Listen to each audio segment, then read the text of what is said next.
तो हमारे YouTube channel में आप लोगों को बहुत बहुत स्वागत एवं सुप्रभात। और अगर आपने अभी तक चैनल को सब्सक्राइब नहीं किए तो कर लीजिए और बेल आइकन को भी प्रेस कर लीजिएगा ताकि मेरा वीडियो आपको समय से सबसे पहले मिलता रहे। तो चलें, आज हम आपके लिए अलंकार का ही प्रकार के साथ उपस्थित हैं। तो कल हम क्या जाने थे? कल हमने पिछले वीडियो में हमने पढ़ा था कि अलंकार कहते किसे हैं, अलंकार के कितने प्रकार। आज हम जानेंगे कि अलंकार के कितने प्रकार होते हैं। तो अलंकार 3 प्रकार का होता है, मुख्य रूप से 2 ही प्रकार के होते हैं, शब्दालंकार एवं अर्थालंकार। लेकिन एक तीसरी प्रकार का अलंकार भी रखा गया है, उभयालंकार। तो शब्दालंकार किसे कहते हैं? तो शब्दालंकार का मतलब हुआ जहाँ अलंकार शब्दों पर आश्रित हो, शब्द में ही अलंकार दिखे, उसे ही शब्दालंकार कहा जाता है। जैसे एग्जाम्पल देखिए, वंदे गुरुपद पदुम परागा, यहाँ पर आ रहा है अलंकार, अलंकृत करके बोला जा रहा है सेंटेंस को। तो यहाँ पर यदि हम शब्द को बदल दें, वंदे गुरुपद, गुरु के जगह पर शिक्षक बोल दें, पद के जगह पर चरण बोल दें, पदुम मतलब कमल के जगह पर कमल बोल दें, पदुम के जगह पर कमल बोल दें, तो कैसा लगेगा?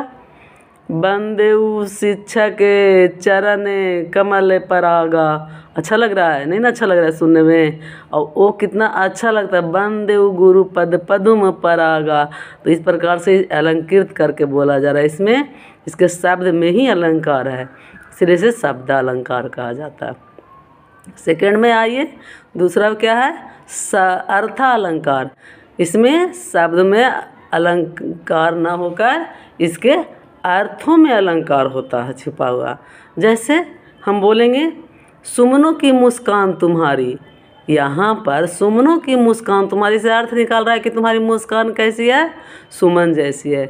यदि इसको हम कह दें फूलों की मुस्कान तुम्हारी, तो भी गलत नहीं होगा, अर्थ वही होगा और अच्छा भी लग रहा है। सुमनों की मुस्कान तुम्हारी कहिए या फूलों की मुस्कान तुम्हारी कहिए या पुष्पों की मुस्कान तुम्हारी, सब सेम ही लग रहा है।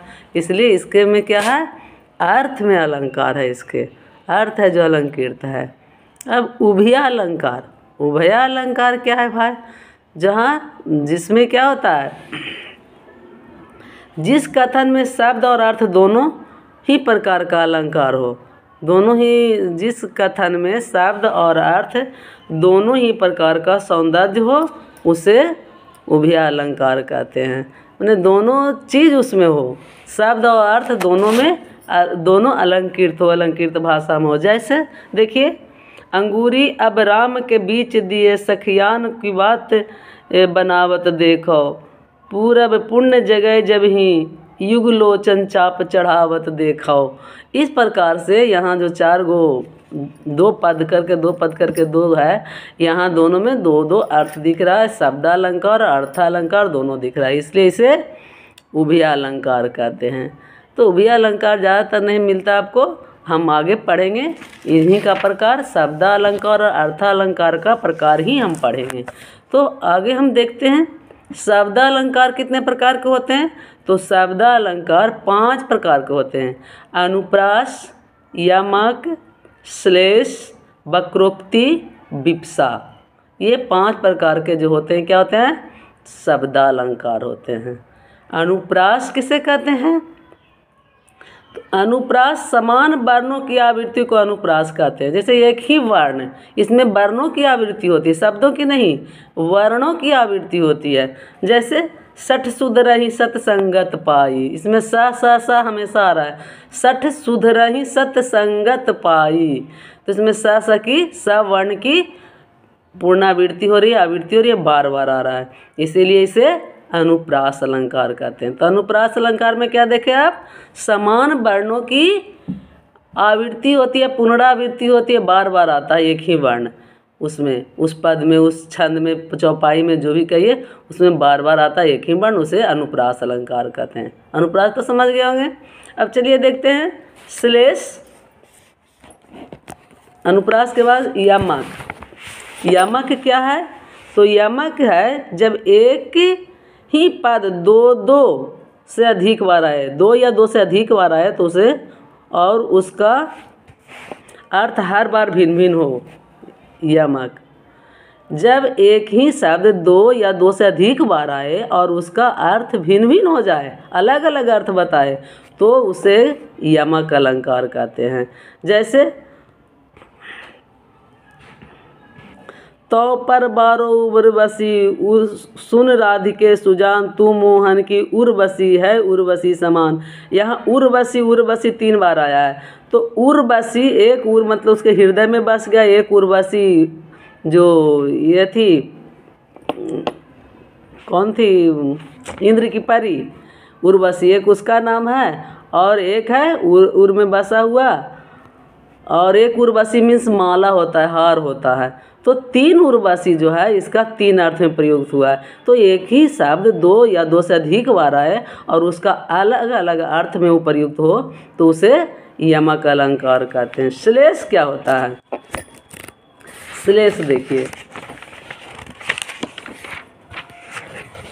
श्लेष शब्द का अर्थ होता है मिला हुआ, चिपका हुआ। श्लिष्ट शब्द में एक से अधिक अर्थ चिपके या मिले हुए होते हैं, अर्थात ऐसे शब्द जिसके एक नहीं वरन अनेक अर्थ हों। इसमें शब्द एक ही रहेगा, एक ही शब्द बार बार आएगा, लेकिन उसका एक अर्थ नहीं होगा, अनेक अर्थ हो। जैसे रहीमन पानी राखिए बिन पानी सब सून, पानी गए न उबरे मोती मानुष चून। इसमें पानी पानी बार बार आया है, लेकिन पानी का यहाँ पर अलग अर्थ अलग अलग है। एक पानी में रहीमन पानी राखिए, पानी में इज्जत हो गया, बिन पानी सब सुन, बिना, यहाँ इज्जत बिना पानी के सब सुन हो, कुछ भी नहीं है। पानी गए न उबरे, और यदि पानी चला जाए तो मोती मानुष चून, मोती मानुष चून, मोती का पानी चला जाए, पानी में चमक हुआ एक जगह, और एक जगह मानुष का इज्जत हुआ मनुष्य के लिए, और चून मतलब पानी, पानी में से एक पानी जल हुआ। तो कह रहा है कि पानी, रहीम कभी कहते हैं कि पानी रखिए, मतलब पानी का क्या अर्थ है यहाँ? एक पानी जो है, पानी जाने पर तीनों नहीं उबरता है। मोती मानुष चून, मोती में भी चमक चली जाए, एक पानी का अर्थ हुआ चमक, दूसरे पानी का अर्थ हुआ इज्जत, और तीसरे पानी का अर्थ हुआ जल। तो ये तीनों समाप्त हो जाएगा तब मोती का चमक समाप्त हो गया, मोती का कोई अर्थ नहीं है, निरर्थक हो जाएगा। मनुष्य का इज्जत चला जाए तो मनुष्य बेकार निरर्थक हो जाता है। और चून आटा, बिना पानी का आटा नहीं, रोटी नहीं बनेगा। इस प्रकार से श्लेष हो गया। अब देखते हैं वक्रोक्ति क्या है।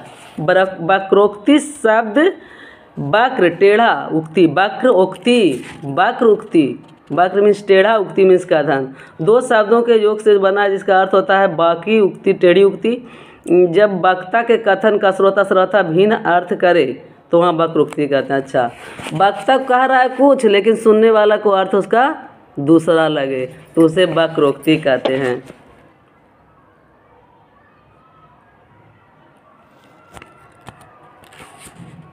एक कबूतर देख हाथ में पूछा कहाँ अपर है, उसने कहा अपर कैसा, वह तो उड़ गया सपर है। यहाँ क्या हो रहा है? अपर का अर्थ दूसरा हुआ लेकिन श्रोता ने अपर का अर्थ लगाया बिना पर का। तो यहाँ कह रहा है क्या? एक कबूतर देख हाथ में पूछा कहाँ है अपर, एक कबूतर हाथ में देखा था, पूछा दूसरा कहाँ है, लेकिन सुनने वाला को लगा, उसने कहा अगर अपर कैसा, वह तो उड़ गया सपर है। अपर मीन्स बिना पंख का, बिना पंख के कैसे है, ये तो उड़ गया, ये तो सपर था, पंख लगा हुआ था। तो ये वक्रोक्ति हो गया। पूछने वाला कुछ पूछ रहा है और सुनने वाला उसको कुछ जवाब दे रहा है, जवाब देने वाला। तो इस प्रकार से इसमें वक्रोक्ति अलंकार हो गया, जिसकी उक्ति वक्र हो, टेढ़ी हो। विप्सा, आदर, आश्चर्य, घृणा, घबराहट आदि को प्रदर्शित करने के लिए किसी शब्द को दोहराना विप्सा कहलाता है। आदर, आश्चर्य, घृणा, घबराहट ये सब को प्रदर्शित करने के लिए किसी बात को, किसी शब्द को बार बार दोहराना ही विप्सा कहलाता है। टप टप गिरते थे अश्रु नीचे निशा में, झड़झड़ पड़ते थे तुच्छ तारे दिशा में।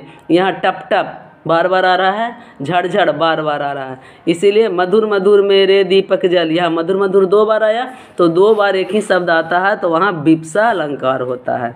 तो चलिए आज हम जान लिए शब्दालंकार और शब्दालंकार के 5 भेद के बारे में पढ़ लिए। नेक्स्ट डे हम मिलेंगे अर्थालंकार के साथ और अर्थालंकार के कितने भेद हैं उसके बारे में जानेंगे।